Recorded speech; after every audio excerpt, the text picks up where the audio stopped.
लीजिएगा, कार्तिक के महीने में 1 बेलपत्र 3 शमी पत्र।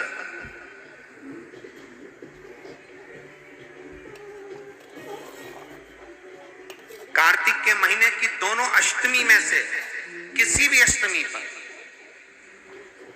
चाहे उजाले की हो चाहे अंधेरे की, शुक्ल पक्षी की हो चाहे कृष्ण पक्ष की, 1 बेलपत्र 3 शमी पत्र आप कभी दिल से, कभी मौका मिले हृदय से, दामोदर मास में, कार्तिक मास में अशोक सुंदरी वाली जगह का स्पर्श कर भगवान शंकर के शिवलिंग पर एक बार समर्पित कर देखना, और दूसरे वर्ष इंतजार करना कि तुमने कार्तिक महीने में अष्टमी के दिन बाबा को शमी पत्र बेलपत्र दिया था क्या? बाबा कितने बेलपत्र?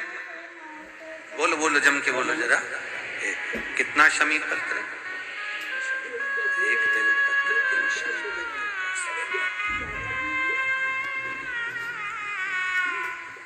कभी स्मरण में लाइएगा।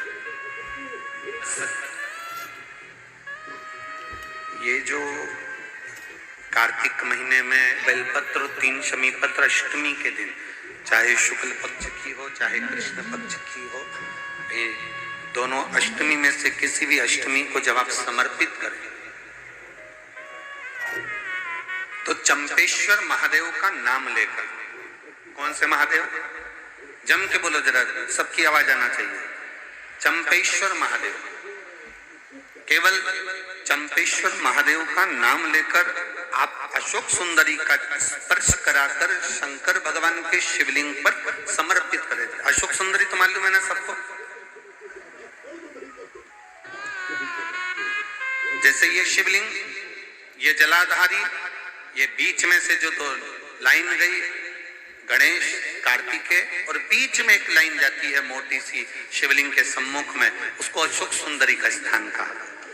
शंकर भगवान के ऊपर जो जल की जलाधारी लगती है, जिसमें से बूंद बूंद पानी गिरता है, वो भगवान शंकर की 5 बेटियां हैं जो ऊपर कलश के रूप में रखी रहती हैं, जिसमें से बूंद बूंद जल नीचे गिरता है।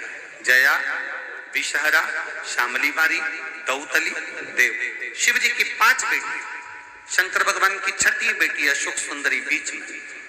जब आप बेलपत्र 1 शमी पत्र 3 चंपेश्वर महादेव का नाम लेकर अशोक सुंदरी का स्पर्श कराकर भगवान शंकर को जब आप समर्पित करेंगे इस कार्तिक महीने में, दामोदर मास में, अष्टमी तिथि के दिन, चाहे वो शुक्ल पक्ष की हो चाहे वो कृष्ण पक्ष की हो, अष्टमी तिथि को अगर समर्पित करते हैं तो आप वर्ष भर में इंतजार कर जरूर बताना कि तुम साल भर पहले जितना कमाते थे, वर्ष भर पहले तुम जो व्यापार व्यवसाय कर रहे थे, साल भर से जो नौकरी के लिए प्रयास कर रहे थे, उसमें सफलता आपको अगले वर्ष की दामोदर मास आने से पहले मिली कि नहीं मिली, वो स्मरण आपके भीतर होना चाहिए।